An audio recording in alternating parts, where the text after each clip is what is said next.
장성철, 장윤선 이 두 분이 이제 출연하는 뉴사이킥, 뉴사이킥에 두 분이 나왔는데 김건희 공천 개입 의혹 극히 일부분 보도된 듯하다. 캡처본 공개는 시간 문제다. 뭔가 의미심장합니다, 내용이. 자, 장성철 소장 이분이 이제 어제 뉴스토마토에 나온 기사에서 국민의힘 당직자 D라는 사람이 나오거든요. 그게 장성철이다, 뭐 이런 이야기가 돌았나 봐요. 그래서 당직자라고 나오니까 사람들이 장성철 소장한테 전화를 막 하고 장성철 당신 아니냐? 근데 아니다. 30통 기자들한테 전화 받았대요. 근데 아니다라고 하고요. 당직자 D는 장성철은 아니다. 장성철 소장이 이런 얘기를 해요. 이 내용은 제가 작년부터 들어왔던 얘기들이었어요. 그러니까 이게 김건희의 공천 개입이요. 이쪽 국민의힘 쪽에 있는 사람들, 정치판에 있는 사람들한테는 이미 파다하게 알려진 일이라는 거예요. 그리고 이거 한 건이겠냐고. 저는 이거 계속 터질 거라고 봅니다. 한 건일 리가 없잖아. 여기에만 관여를 하겠어? 5만 대 관여를 했겠지. 그럴 가능성이 매우 높잖아요. 참새가 방앗간을 그냥 지나칩니까? 공천권을 행사할 수 있는 그 재미를 김건희가 그냥 넘어가겠어? 안 그럴 확률이 매우 높고, 거기다가 김건희의 스타일상 직접 텔레그램 보내고 통화하고 이렇게 직접 나대는 스타일이란 말이에요. 그러니까 증거가 여기저기 쫙 뿌려지는 거지.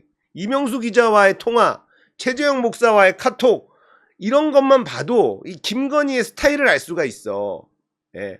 근데 김건희는 참지 않아요. 그 이권들, 그리고 자기가 권력을 행사하는 그 즐거움, 이걸 참지 못해. 그래서 직접 해버려.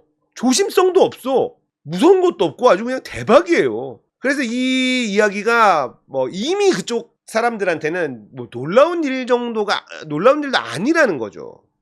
지금 이제 장성철 소장 얘기를 좀 들어보면 진작부터 알고 있었고 언젠가 보도가 되겠구나라고 했었던 부분들이다. 제가 들었던 얘기의 극히 일부분 중에 하나가 이번에 보도된 것 같다. 와, 이거 되게 흥미진진하지 않아요? 이번에 보도가 된 게 본인이 장성철 소장이 알고 있는 들었던 얘기들 중에 극히 일부분. 우리가 되게 많은 얘기를 듣잖아요. 정말 흉흉한 소문도 많이 듣고, 근데 그것은 어떤 정확한 근거가 있냐, 팩트를 확인할 수 있냐, 그게 중요한 거잖아. 소문만 가지고 기사 쓸 수는 없단 말이에요. 만약에 뉴스토마토가 어떠한 캡처본, 김건희, 김영선 사이의 그 텔레그램 캡처본을 확보하지 않고 이 기사를 썼다면 그것은 뉴스토마토가 책임져야 될 부분이다. 자, 요즘에 이 윤석열 정권이 언론사를 대하는 태도를 봤을 때 뉴스토마토가 증거 없이 이 보도를 했을 리 없다라고 생각하는 사람들이 훨씬 많아요. 그죠? 왜냐면 껄핏하면은 그냥 언론사 조지고 압수수색하고 막 이러는데 함부로 이런 큰 건에 대한 보도를 겁없이 때릴 수 있나? 없지. 그러니까 뉴스토마토가 이거는 증거를 확보했을 것이다, 이런 얘기가 훨씬 더 많이 돈단 말이에요. 그래서 막 취재를 막 한 거예요. 뉴스토마토 쪽에다가 물어보고 막 했는데 확보는 안 돼 있다라는 얘기도 나오지만 많은 기자들은, 많은 이 관련자들은 뉴스토마토가 가지고 있을 거다. 근데 문제는 뉴스토마토만 갖고 있는 게 아니라 다른 데도 있을 거다. 이런 얘기가 이미 돌고 있습니다. 레임덕에 가까워오면요, 소문이 막 돌고요, 소문이 사실로 확인되는 일들이 막 늘어납니다. 그래서 지금처럼 레임덕이 너무 심하게 진행되고 있는 상황에서는 진짜들이 소문으로 풀리고 그게 증명이 되고 이런 일이 반복한다는 거예요. 그래서 요즘에 도는 소문들, 이것들은 다 심각하다라고 보면 됩니다. 계엄령 이야기도 마찬가지예요. 이렇게 임기 말급에 레임덕 상황이 진행될 때, 이럴 때 나오는 소문들은 사실일 확률이 매우 높다. 그래서 계엄령 이야기도 민주당 의원들이 그냥 막 던지는 게 아니라는 거예요. 심각한 상황이에요. 근데 얘네들도 지금 너무 심각하니까 계엄령을 만지작거리는 거란 말이에요. 이렇게까지 계엄령 이야기 계속 터뜨리면 계엄령 못합니다, 얘네들. 자, 아무튼 소문이 막 흘러나오고 이게 이제는 팩트체크가 돼서 기사화까지 되고 있고, 뉴스토마토가 기사를 하고 쓰고 나니까 다른 언론사들이 이걸 받아서 계속 보도하고 있는 상황. 그리고 다른 언론사 기자들이 이 사실을 또 쥐고 있는 기자들이 있을 가능성도 있거든요. 일단은 장성철 소장의 말에 의하면 자기가 들었던 얘기 중에 극히 일부분이다. 그리고 뉴스토마토는 캡처본을 확보했을 가능성이 훨씬 높다. 자, 팩트가 이제 나와야 되는, 증거가 나와야 되는데 시간 문제라고 본다라는 거예요. 장성철 소장은. 이걸 갖고 있는 분들이 여러 명이 되는 것 같아요. 이미 보도를 준비하는 쪽도 있을 거고, 대통령실에서 해명이 나왔잖아요. 고위관계자 명의로. 아니, 공천을 못 받았지 않냐, 공천은 당에서 하는 거다, 그렇게만 해명했잖아요.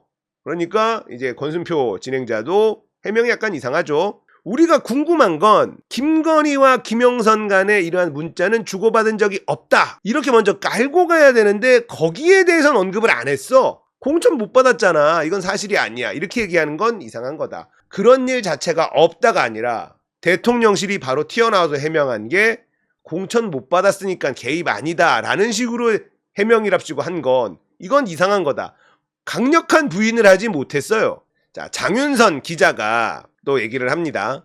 장윤선 기자는 올 총선 공천이 막 시작되는 즈음에 이 소문을 들었다는 거예요. 김영선, 김건희 공천. 각 당이 다 공천하던 시기에 그때는 여의도에 돌고 있던 소문이었고, 이게 확인이 돼야 기사를 쓰는데 장윤선 기자는 확인을 못했었다. 그래서 기사를 못 썼던 거고, 뉴스토마토는 확인을 했으니까 기사를 썼겠죠. 오늘 모든 언론, KBS까지 썼어요. 다 받아서 썼어요. 아마 모든 기자들이 취재 시작했을 겁니다. 정치부 기자들 바빴을 텐데 캡처본 구하는 거는 일도 아니라고 생각을 하고요. 이미 갖고 있는 회사들도 저는 있을 거라고 봅니다. 근데 언제 쓸까 이렇게 생각하고 있을 수 있다고 보여지고, 이게 사실이라고 한다면 그때부터는 이 문제는 완전히 다른 문제가 되는 것이고요. 이 정권의 운명을 결정지을 수도 있는 사건이다. 기자가 하는 말에 뉘앙스라는 게 있죠. 아무래도 기자라는 직업상 우리보다 더 다양한 정보를 접할 수밖에 없죠. 그래서 이런 말들,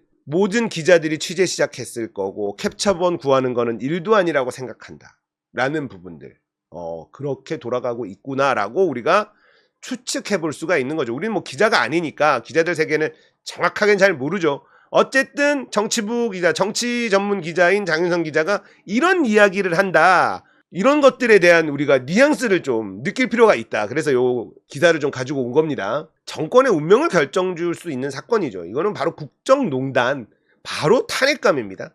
장성철 소장이 김건희 여사, 김영선 의원과 주고받은 문자를 하지 않았으면 어떻게 알겠냐, 둘 사이 얘기를. 근데 공천이 컷오프에서 떨어져 버렸어요. 열받겠죠. 그러니까 봐봐, 나한테 이런 걸 했는데 말이야 하고 흥분하면서 보여줬다, 이게 보도 내용 아니냐. 그렇죠. 장성철 소장은 1, 2월 달에 상당히 소문을 들었던 게 뭐냐면, 김영선 의원이 공천 탈락하고 못 받고 하는 거에 대단히 화가 나가지고 기자회견을 한다라는 소문과 얘기까지 있었다. 그러면서 그 자리에서 이 문자 내용을 공개를 한다, 그런 소문까지 퍼졌었거든요. 그건 다 당사자들이 얘기를 해서 그래요.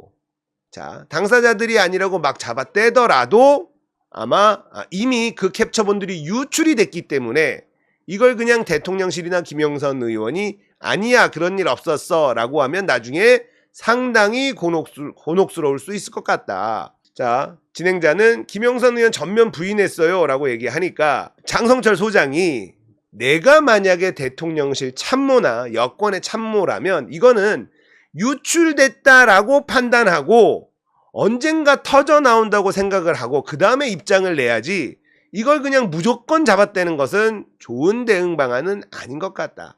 나중에 대단히 크게 되치기 당할 수 있다. 자, 장윤선 기자가 이런 얘기합니다. 김건희와 김영선 어떤 사이인지에 대해서 정치권의 소문이 파다하다. 이분이 둘 다 김씨잖아요. 그런데 김씨인데 굉장히 드문 김씨라는 거예요.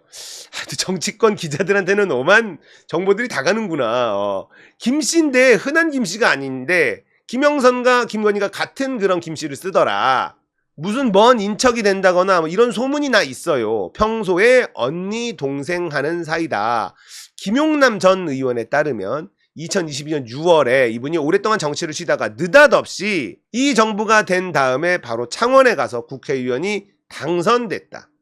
근데 창원에 무슨 연고가 있지 않다. 고향에서 국회의원을 했고요. 고향은 전혀 다른 곳이다. 경기도 고향에서 국회의원을 했지 창원은 또 고향도 아니야. 고향은 어디냐? 거창입니다. 창원은 연고가 없는데 여기서 국회의원 됐어요. 2022년 6월 윤석열 정권 들어오고 창원에서 보궐선거 여기에 뜬금없이 김영선이 공천이 됩니다. 이게 김건희의 힘이었다. 뭐 이런 얘기가 있다는 거죠. 재보선에 당선된 거기 때문에 대개는 한 번 더 한대. 왜냐면 짧게 했잖아. 대개는 한 번 더 하는데 특별한 사유가 없는 한. 그분 또 수돗물도 마셨잖아요. 네. 보통은 한 번 더 하는데 짧게 한 번 했으니까 거기 한 번 더 나가서 한 번 더 하는데 사유가 없는 한 수돗물도 마셨잖아. 근데 여기에서 이제 김모 부장검사 어제 얘기한 김상민이었나? 그 김모 부장검사 원래 거기 내가 출마할 거다라고 명함 뿌리고 다녀가지고 문제가 돼서 검찰총장한테 징계받고 결국 이 사람 출마를 못하게 되고 딴 사람 출마하고 이렇게 된 거잖아요. 여기서 공천 받을 수 없게 되고 여러 가지 사연들이 있었던 것은 사실로 보이고 그러면 둘 간 관계에서 모종이 틀어졌거나 그 자리에 계속 있어야 되는데 그 자리에 없게 됨으로써 인해서 뭔가 이슈가 생겼다고 한다면 저간의 사정을 밝히는데 저간의 사정을 밝혀야 되는 게 김영선 의원의 역할인데 나는 아니다. 이렇게 얘기를 한다. 여전히 3년이 남은 임기의 대통령과의 관계 속에서 뭔가 여지가 있어서 그런 것은 아닌가라는 의문을 기자들은 갖고 있는 거다. 장성철 소장이 결국은 기관장 자리겠죠? 이런 얘기를 합니다. 권순표 진행자도 앵커도 이미 내정됐다는 소문까지 있다. 장성철 소장도 그런 얘기예요. 세상에 비밀은 없어요. 다 밝혀지게 돼 있습니다. 2016년 박근혜 전 대통령 당시 공천 개입 문제 때문에 박근혜 전 대통령도 징역 2년 받았잖아요. 누가 넣었어? 윤석열이. 박근혜 당무 개입 공천 개입으로 징역 2년 감방에 집어넣었어요. 장윤선 기자도 명품백 이런 수준을 넘는 밸류의 이슈가 될 거다. 진실을 규명하라는 국민의 요구는 더 커질 거다. 제가 오늘 취재를 해보니까 민주당도 상당히 거세게 공세할 계획을 세우는 걸로 보인다. 팩트가 나오면 그때부터는 이거는 바로 국정농단 이런 게 확인이 되는 단서나 증거가 된다고 보기 때문에 이 부분에 대해서는 최대한 증거가 나와도 부인하겠죠. 그동안 정치권에 떠돌아다녔던 수많은 의혹 가운데 가장 센 건이 터졌다 나오잖아요. 터질 게 터졌다. 못 볼 걸 너무 많이 봤다. 이런 워딩을 보면 그동안 저희들이 들어왔던 내용하고 너무 흡사해서 저는 참 많은 생각이 듭니다. 진위 여부가 드러나는 데는 오래 갈 것 같지는 않습니다. 요 대목에서도요. 장윤선 기자가 그동안 우리가 들어왔던 내용, 소문이라고 들어왔던 내용하고 이번 뉴스토마토의 기사 내용이 너무 흡사해서 야 이게 그냥 뜬 소문이 아니었구나. 그러면은 그때까지 돌았던 소문들이 너무나 충격적인 것들이 많았는데 이게 다 진짜라면 이런 얘기를 하고 있는 겁니다. 우리는 그런 찌라시라든지 정보지글을 잘 받아보지 못하지만 이런 사람들은 그런 게 바로바로 들어오는데 그중에 대부분은 좀 허황된 것들이 많거든요. 근거 없는 것들이 많은데 지금 장윤선 기자가 딱 이러잖아요. 그동안 저희들이 들어왔던 내용하고 너무 흡사하더라. 터질 게 터졌다. 못 볼 걸 너무 많이 봤다. 이런 워딩 너무 똑같은데? 그러니까 그렇게 되면 자기가 이때까지 확인되지 않은 소문으로 돌았던 그 정말 더럽고 추접한 이야기들이 진짜란 거냐? 이게 진짜면은 정말 큰일인데 라는 뉘앙스 아닙니까? 김건희가 완전히 나라를 박살내고 있어요. 국민의힘도 박살을 냈습니다. 겁이 없어. 진짜 겁이 없어요. 미쳤어요 그냥. 권력에 취해서. 권력 쓰는 그 재미에 빠져가지고 우와 정말 최악이다. 네. 자 그래서 장성철 소장이나 장윤선 기자의 말들을 하나씩 좀 음미해 보면서 좀 들여다봤습니다. 그러니까 약간 느낌이 좀 생기시죠. 아 우리보다 더 많은 정보를 접하고 있는 사람들이 생각하는 이번 김건희의 공천 개입 느낌이 또 살짝은 달라요. 그러니까 이쪽 사람들은 뭐냐, 올 게 왔구나라는 느낌입니다. 지금 올 게 왔구나. 근데 이게 다가 아닌데 이런 느낌이죠. 레임덕이 가파르게 진행이 되면요, 내부 정보가 터져 나옵니다. 지금이 그 타이밍이고, 그리고 지금 현역 의원 A씨, B씨가 A 의원, B 의원이 나오잖아요. 이게 국민의힘이냐 어디냐, 지금 개혁신당 얘기가 많이 나오고 있습니다. 왜냐면 공천 컷오프 당하고 나서 탈당하고 개혁신당 간다라는 얘기까지 나왔었거든요. 그래서 개혁신당 사람들을 만나서 이런 이야기를 했다, 뭐 요런단 말이에요. 그리고 뭐라 그랬어요? 한 명이 면책특권 있는 곳에서 얘기할까 고심 중이다라고 얘기했잖아요. 그 얘기를 누가 했었냐? 이준석이 했었습니다. 면책특권 이야기. 보통 자기들이 했던 말을 쓰거든요. 이준석이 뭐 댓글팀 관련돼서 뭐 그 한동훈 댓글팀인가, 이 김건희 댓글팀 뭐 이거 얘기할 때 면책특권 있을 때 하겠다 뭐 이런 얘기를 했었어요. 그러니까 이게 보통 사람들이 자기가 늘 쓰던 말들 이런 게 있어서 패턴이라는 게 있어. 그래서 면책특권 있는 곳에서 뭐 공개할 수도 있다라는 말을 한 의원이 이준석 아니냐, 뭐 이런 얘기도 있고, 지금 천하람 이준석 아니냐라는 이야기도 있고 그렇습니다. 자, 그렇다면 이건 결국은 이 텔레그램 실제 증거, 이게 언제 터지느냐인데, 이게 터지는 순간 급물살을 타게 될 거고, 그러면 이 정권이 무너질 수밖에 없을 겁니다. 제일 좋은 거는 이제 목소리인데, 그 김건희의 천박한 목소리, 이런 게 이제 터져 나오는 게 정말 제일 좋을 것 같기는 하나, 어쨌든 나온다는 거예요. 지금 장윤선 기자나 장성철 소장의 이 워딩과 뉘앙스를 쭉 보면 증거, 텔레그램 이건 무조건 나온다. 안 나올 수 없다. 자, 언제 나오느냐지. 쥐고 있는 사람들 있다. 이런 뉘앙스잖아요. 이 정권 무너집니다. 날 선선해지면 판이 바뀔 거다라고 제가 계속 말씀드렸는데, 진짜 날 선선해지자마자 뭐가 이렇게 뻥뻥 터지네. 우린 이제 슬슬 쌀쌀해지면 따뜻하게 챙겨 입고 촛불 준비하면 돼 이제. 자, 이제 그동안에는 좀 산발적으로 좀 나눠져서 촛불행동이니 뭐 이런 단체들이 매주마다 시위를 하고 있긴 하잖아요. 이제 합쳐서 크게 이제 시위를 하기 시작할 겁니다. 그때 우리 든든하게 차려입고 촛불 들고 거리로 나갈 시간 얼마 남지 않았습니다.